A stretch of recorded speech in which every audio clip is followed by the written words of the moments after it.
sorry we're not making anything. Again, we took Alyssa back to school shopping today, and I came rolling back in here like 2 hours before the chat and went and walked with Karen. So we're just talking tonight, okay? But I think this is an important topic, so I hope that you will, pay attention.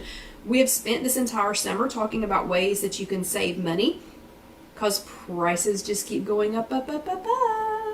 Even though gas prices here in Knoxville, here in East Tennessee, have gone down a little, the food prices are going up. Eating out at restaurants is going up. Bringing home your groceries is going up. It seems like everything is going up. All transportation is everything, all of it, it's all going up. So we've spent this entire summer talking about ways to save money. So we've talked about reducing your energy bill. We've talked about food preparation. We've talked about how to buy groceries. We've talked about, we just talked about a bunch of different things.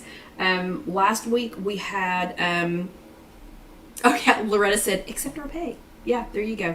Yeah, everything's gone up except our pay. Last week, though, we had some expert advice so Karen just reminded me that August is tax-free. It's tax-free for food in Tennessee. That saves us, I think food is 6%, so it saves a tiny bit of money. But tonight we're going to talk about ways to save on the food that you just saved money on for the tax-free month, okay? So, the next round of storms is rolling in, so fingers crossed we will still stay on and that we will still be alive tonight. But, and it's super windy, so if I lose you, I'll just keep recording and you can come back and watch this later.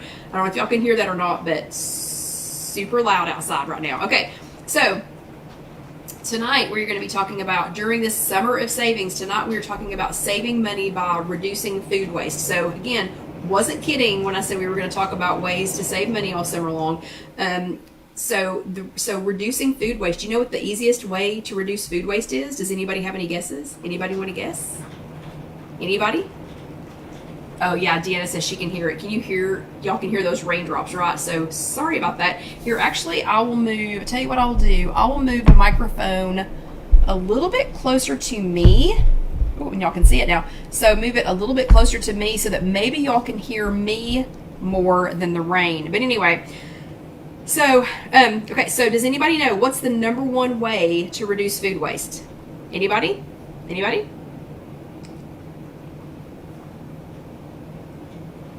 Yep, and you're most welcome, Debbie. Tabitha, it's just a lot of rain. It's just a lot of rain and some wind, so we're not supposed to be in one of the really bad, areas, so I'm not super worried about it tonight. Okay, so the #1 way to reduce food waste is to not throw it away. Okay, that's a good idea, Tag. Yeah, Tag says use leftovers, but the #1 way to reduce food waste is to not throw it away, okay? Which using leftovers could be a way. Don't overbuy. Mary, that's something that we're going to talk about. That's a great idea. Eat at home. Sylvia, those are great ideas. Barbara says eat it before it goes bad. It's like you all are psychically listening, psychically reading the notes here. Tabitha says prep your food as soon as you get home. That's great. Penny says canning and freezing. Yeah, y'all are all over it. So those are all things that we're going to talk about tonight. All of those are things that we're going to be talking about tonight. So awesome, y'all are already on board for this. So the #1 way, yeah, and Carol Lou says don't buy things you're not going to eat. So true. So true. I'm going to talk about that as well. So the #1 way to reduce your food waste is to not throw it away. Okay. So here are some ideas on how to not throw food away. #1, and somebody just said it again, don't buy in bulk if you don't need it. Okay.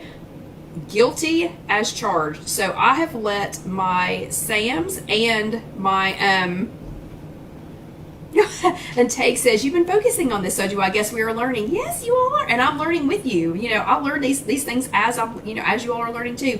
So guilty as charged. I have let my Sam's and my Costco membership, I've let them lapse because John and I by ourselves cannot consume enough food to make it worth going to either Sam's or Costco. When we were using it to buy food for us, for ourselves, for here at Casey Kitchen Center, for Casey and Alan, and for my mom, sure. But now that John and I are literally just buying groceries for ourselves, we got other things we can do. We don't need to use. We don't need all. We don't need all that food. So we have stopped buying in bulk when we don't need it. You know, like even bread, like we don't eat, John and I can't consume, we like bread. I mean, we do buy low carb tortillas, we do buy some other things, but sometimes we just want bread. So we have stopped buying an entire loaf of bread, and now we have something here. I don't know if it's just here in Knoxville, but we have a company that just makes half loaves of bread. So if we want bread, we just buy a half loaf. Okay, so you know, we just buy that. Sam's Club, don't go anymore. Buy one, get one free deals. I've stopped participating so much because normally the buy one, get one free on the food, it has to be something pretty special, something that we eat a ton of, you know, for us to even use that. We have, and I'm thinking that my phone is gonna die, so I'm hoping that I can still see you all. Hello Sherry, I'm just hoping I can still see you all talking on the other screen. So yeah, getting ready to go into low battery mode on the phone because don't know why. Anyway, but buy one get one free deals, unless it's something that I'm 100% sure that we're gonna eat, or that I can put in the freezer, or that I can prep in some other way. I've stopped participating in those two because, you know, so I want to save money. See, like Marianne double wraps her bread and freezes it. I cannot eat already frozen bread. If you can, fantastic. That is a great way to save money. But it's, you know, like a buy one, get one free deal. I always thought, oh, I'm saving money because I'm buying one and I'm getting one free. And then when I throw the second one away, what money did I save? I didn't save any, you know, just didn't save any money. Okay, so that's the first thing. The second thing is, I want you all to pay attention to me. I want you to know the difference between an expiration date, an actual expiration date on food, versus a use by, best when used by, you know, date like that, before you throw out perfectly good food. So I see people all the time that are throwing away milk. Milk is the number one thing that I see thrown away before it's gone bad, okay? So milk is dated with a best by, like a best when used by or a use by date. And I actually had a chat with one of the Mayfield milkmen here in Knoxville. So Mayfield is a famous, you know, whatever, that's our milk people around here is the Mayfields. So I talked to one of the Mayfield milkmen one day at Weigel's, and I said, so what is that date? I said, because, you know, like every day when I come in here, these are all like coming up pretty soon. And he said, no, that's our suggested date that it's purchased by. So he said, we suggest that you purchase it by X day. That is not an expiration date. So on milk specifically, that date is set for quality. It's like for the best quality. So for the best quality, you should either purchase this milk by, and it has a date on there that says purchased by such and such, or used by such and such. And that's an indication. That is not an indication of when you need to throw it out. So don't throw out your milk if because it gets to that date. Okay, that's just for the best quality. You should either purchase it by or use it by that date. Unopened milk generally is good for another 5 to 7 days past its listed date, whatever the date is listed. Open milk will last for 2 to 3 days after that. So, you know, if the date was tomorrow, if it was August the 1st, if the best purchased by date was August the 1st, don't throw it away on August 1st, okay? Let's see what does Leslie do? Leslie cuts up her last couple of slices of bread and freezes them or makes them into croutons. Fantastic. So she's making them into bread crumbs or croutons, or she's using them to make hamburgers. Perfect. That is perfect. Okay, canned vegetables can still be good for up to 1 to 2 years beyond their expiration or use by date. Avoid dented or open cans though. So that doesn't mean if you've already opened the can or if the can is dented, please do not follow that advice if it is dented or if it's already open. But an unopened, stored, depending on how you stored it, like, you know, if you stored it in a cabinet or something in a cool place, it can be 1 to 2 years after that date on the bottom that you can still use that. Yogurt, I found myself sniffing a container of yogurt this week, and I thought, how do you even know? I mean, it was already past its best by date, but I thought, how do you even know if yogurt is bad? It already smells sour before you ever open it anyway. But depending on how it was made and where you stored it, so like if you left it in your car for 2 hours before you brought it in and put it in the refrigerator, that's a different amount of time than if you brought it straight in and put it in the refrigerator. But depending on how it was made and how it was stored, yogurt can actually last for up to 1 to 3 weeks beyond its best by date. This yogurt, the best buy date on it, I think was July 20th, and I think I ate it on the 27th. Still perfectly fine. Still tasted just like yogurt. But if you want more information on expiration dates versus best by dates versus used by dates versus best when purchased by dates, whatever, on any specific food. So like if you're thinking, Kelly's got me curious now. I wonder what the date is on my, I don't know, pick something, my apple cider vinegar, because I see that right here. Okay? Or on popcorn, on whatever. If you need more information on that, you can go to www.eatbydate.com, and Jessica will post that on the IfYouHaveAnEgg.com when she posts these notes.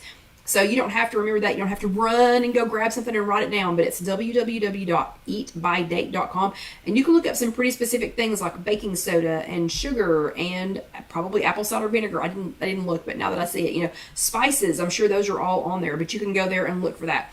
Okay, somebody mentioned food preservation a few minutes ago. So food preservation is another great way to not throw out food. So food preservation can mean things like these blackberries. I froze them. So when we bought all of these, we bought way too many blackberries. So I just said in the first note not to overbuy. I overbought on blackberries, okay? We could not possibly eat all that I bought in a short enough period of time for those not to go bad. So I froze them. So I did can some of them. We have, like these are canned, like we hot water bath canned some of the blackberries, and then we froze the rest of them. So if you're not going to be, if you're not going to be using them in time, if it's something that, like if it was buy one, get one free and you went ahead and got it, you bought the one and you're going to use it now, but you don't have any anticipation of when you're going to use the free one, freeze it if it's something that you can freeze. So freezing is a great way to preserve foods, if you're not going to use them, as quickly as you thought you were going to. If you do have something like I'm pointing the wrong direction. I never know which way to point. Like a pressure canner. So I will be pressure canning, still continuing to pressure can, quite a few things, or hot water bath can if that's, that makes more sense. But some things like soups. So we're going to be doing soups this year. We're doing the ground turkey or the ground chicken that Julie talked to us about last week. We're going to be doing that this week and using that in some things, in the pressure canner to make so that they don't go bad. So that's a good way to do food preservation. You can do fermenting, you can do pickling, you can do drying. You can dry some of your fruits and vegetables and then either just eat them in their dried form, or you can go. Oh yeah, okay. So Leslie says when fresh fruit, berries mostly, or they're on sale, or cheaper, that she buys extra and freezes them, washes them and freezes them. Perfect. Yeah, and blueberries freeze perfectly, like in the container that you get them in. So crazy. But again, you can do pressure canning, you can do freezing, you can do fermentation. Do any of you all ferment anything? Do you all do any fermentation? So I've tried it. Okay, Karen just finished canning salsa and rotel. Perfect. That is perfect. Bourbon says make jam or jelly with the fruit. Another great idea. But just some ways to preserve it further so that you don't, so you don't end up throwing it away. So I'm going to try to get back into the fermenting thing. Didn't really, we tried it a couple of times. Didn't really wrap my head around it. So that's going to be one of the things that I'm going to be working on later. I want to try some pickling. And I definitely want to do some more things in the pressure canner because that was fun. And I definitely want to do that. Okay, so food preservation. And Debbie says she needs to learn how to can. Her mom was not a cook, and she's still learning. Yeah, me too, Debbie. Me too. So I went to the library and checked out some books. So we've got Kindle here at Casey Kitchen Center is piddling and canning. I'd love to too. My grandmother and my mother both canned a lot. So fortunately, I have a vague inkling of what to do, but they didn't actually teach me how to do it. So we are doing, we're doing that. And Take says she even uses her vegetable scraps. She puts them in a plastic bag in the freezer, and when it's full, she makes stock for soup. And she said it's funny how we adapt. That is so true. That is so very true. Okay, so lots of food preservation ideas. The next thing is Using leftovers, and that's where I'm probably going to wrap up because it sounds like another storm is getting ready. Yeah, so another storm is coming. So I'm going to quickly talk about how to use leftovers, and then this 30-minute portion of the chat's probably only going to last about 20 minutes because I'm going to wrap up and get out of here before it starts storming too bad. So using leftovers, so things like potatoes, like if you had, let's say that you baked potatoes and you made them in your air fryer and you made too many and you had leftovers, you can use those to make potato soup. You can use leftover potatoes to make mashed potatoes. That's a great way to use leftover potatoes. You can also use them to make like potato pancakes. Has anybody ever made potato pancakes? You can use sweet potatoes and regular potatoes to make potato pancakes. Those are great ways to use up leftover potatoes. So don't throw them away. Make them into soup. Or baked potato salad. That sounds good. Leslie's making me hungry. That sounds really good. A baked potato salad. So yeah, so how do you all use leftover potatoes? Or if they're starting, to get a little soft, you can make some things like that. Yep, Barbara says homemade French fries. That's a perfect idea. So use them up. Do not throw them away. Stale bread. So we already had some people talk about stale bread. So yes, you could make croutons with it. Yes, you could use it to make breadcrumbs. Yes, you could use it to make, for your meatloaf or something like that. You can also use stale bread to make Waggos, in case any of y'all remember the Waggo days. So I'm still having trouble finding fat-free ricotta cheese, and I'm just going to have to suck it up and get regular light part skim ricotta cheese because I am missing eating some Waggos. But you can use stale bread to make Waggos. You can use stale bread to make croutons. You can use stale bread to make, and the Waggos recipes are all already on IfYouHaveAnEgg.com. You can use stale bread to make a breakfast casserole. I have a recipe for one of those on IfYouHaveAnEgg.com. You can use it to make, bread pudding, which is fantastic. But there are so many ways to use, stale bread. I'm not talking moldy bread. I'm talking stale bread. So don't throw it away. There are lots of ways to use stale bread. Now, if you're like me and you're bad about opening cans of beans, corn, pumpkins, things like that, Barbara says use it for the bread for stuffing. You totally could do that. But if you're like me and you're bad about opening cans of beans cans like beans, corn, pumpkin, things like that, I know we've talked about this several times on the pumpkin. When I open a can, I rarely ever need an entire can of pumpkin, and so I have started using the super cubes to freeze 1/2 cup and 1 cup portions of pumpkin so that I've got it ready to go when I need it, but I don't feel like I have to open and then throw away part of a can of pumpkin. Beans and corn, things like that. If you open it and if you only use a little bit of it, you could add some like garbanzo beans or black beans to your next salad. You could make a bean salad. You can add different kinds of bean and corn to a mason jar, add some vinegar, a little bit of sweetener, and make like a tangy bean salad. You could totally do that. You can smash the beans. So if you've got leftover black beans and pinto beans, you can mash them up, cook them, mash them up, and you can make your own refried beans. You can, do that too. So there are lots of things that you can do with open cans of things. You don't have to just throw them, don't just have to throw them away. Okay. End of season fruits. So, end of season fruits, like they're winding down, they're starting to get kind of gangly, like I've got some little leftovers, little leftover jalapenos, and since it's the end of the season and it's so hot outside, like I've got one jalapeno that's, pretty decent size, and I've got one that's kind of scrawny. So end of season fruits, I've got a couple of little, like these little peppers left. So my mom loved to take end of season tomatoes. That was one of her favorite things to do, was to go pick the last of the tomatoes off the vine, slice them up. She cooked them on a baking sheet. I make them in the air fryer. And there is an end of season tomato recipe on IfYouHaveAnEgg.com. Just a little bit of olive oil and some seasoning on there. And I'm not a huge tomato fan, but it tastes like candy. I don't know how to explain it, but when you slow roast tomatoes like that, oh my gosh, they're so good. Zucchini, we're getting to the end, believe it or not. Well, and remember, August the 8th is the day that we're all supposed to go out and take the zucchini that's coming out of our gardens and go, drop it off on your neighbor's porch day. All kinds of things that you can make with zucchini, squash, eggplant, things that you're getting out of your garden. Those end of the season tomatoes, you can use the little cherry tomatoes or tomatoes, or who else calls them tomatoes? Just show me your hand.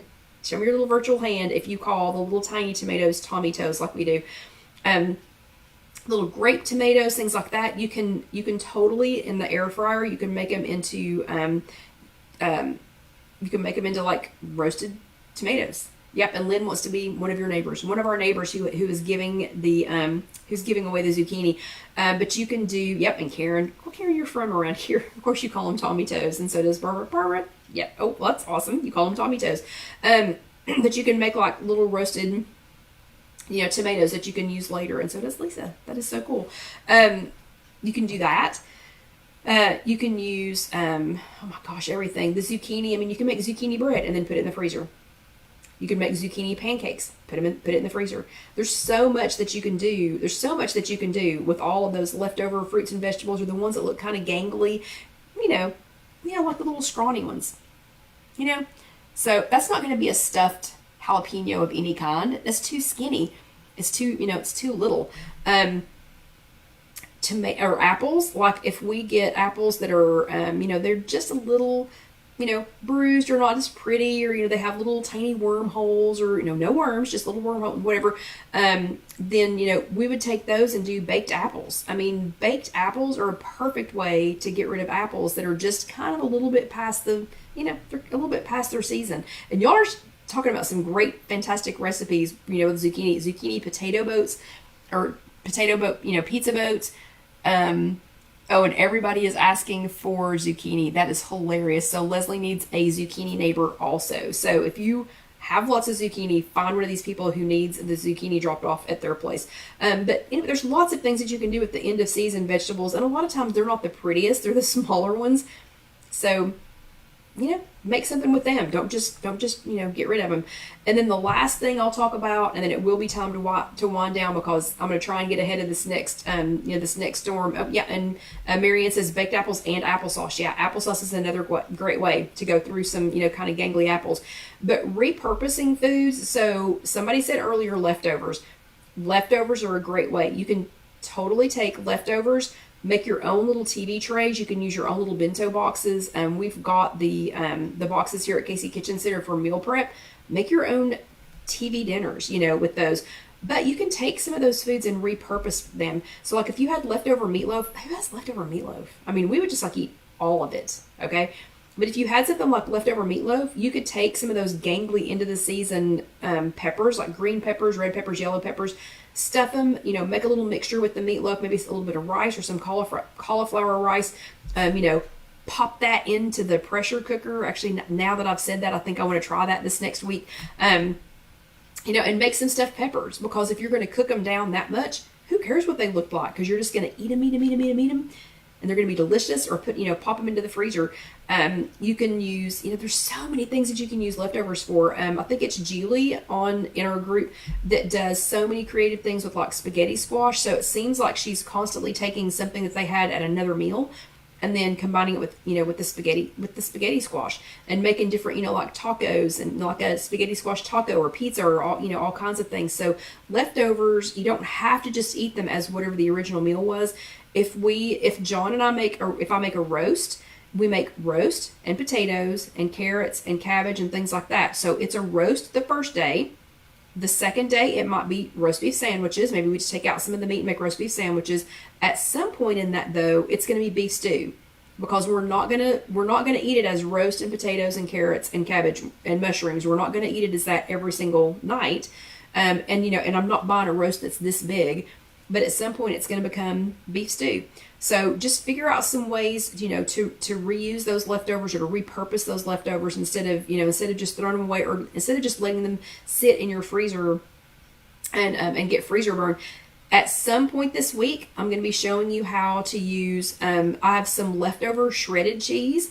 I've got some leftover homemade fat-free cream cheese, and I have these little lovelies left over out of the garden. And at some point this week, if we had not gone back to school shopping, I was going to show you how to tonight, but sorry, Alyssa needed some stuff. But I'm going to show you how to make homemade pimento cheese with that. So it's just leftover shredded cheese, some leftover cream cheese, where I made some fat-free cream cheese, and some little peppers that we just got out of the garden. Gangly peppers, not big enough to stuff, but it'll make some darn good pimento cheese. So I encourage you to reduce your food waste by not throwing food away. Whatever you can think of to not throw it away. And throwing it away includes wrapping it up and putting it in your freezer, never to be seen again, okay? That includes throwing it away. So next week, at some point during this week, we are going to, we're going to go, and Barbara, she does not go back for a week and a half. And it's just preschool, but she still needed some stuff, you know, because she's growing like a weed. But I encourage you at some point this week to try one of these. Now I want to make the, now I want to make meatloaf so that I can make the peppers, the stuffed peppers. And at some point this week, I'll be showing you how to make the pimento cheese. And we will be doing the ground, showing you some things to make with the ground chicken breast. So stay tuned for that. I'm trying to learn how to do reels so that we can do some little shorter videos so that we don't have to have hour-long videos. But yeah, stay tuned for those. I'm going to go ahead and scoot because it has calmed down now, and I'm going to try and scoot home in between the storms. But yeah, y'all just keep your, there goes the thunder. So gonna wrap it up. But y'all have a great week. If you're watching this on YouTube, go ahead and let that next video roll over. I promise you will enjoy it. And if you have not subscribed yet, please go ahead and click the subscribe button and then click the little bell so that you'll know when the next video comes up. But y'all have a great week. I will see you next time, and I'm gonna bust it home before this next storm comes through. But y'all have a great week, and I'll see you later. Good night.